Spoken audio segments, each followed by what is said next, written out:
Welcome, today we're going to show you how to hide an order from the orders list on Amazon.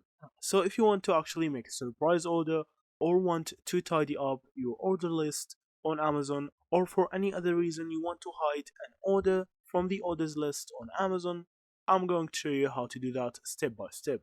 The first thing that you want to do is to actually log in into your account with the correct credentials on Amazon.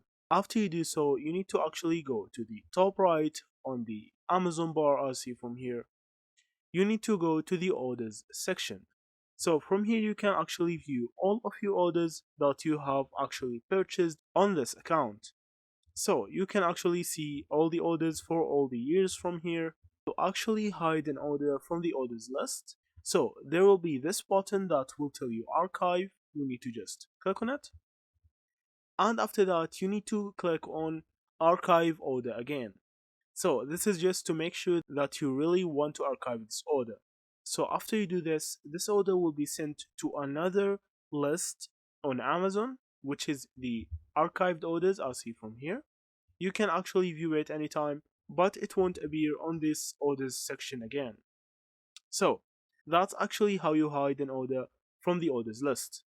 Thank you for watching and see you in the next videos.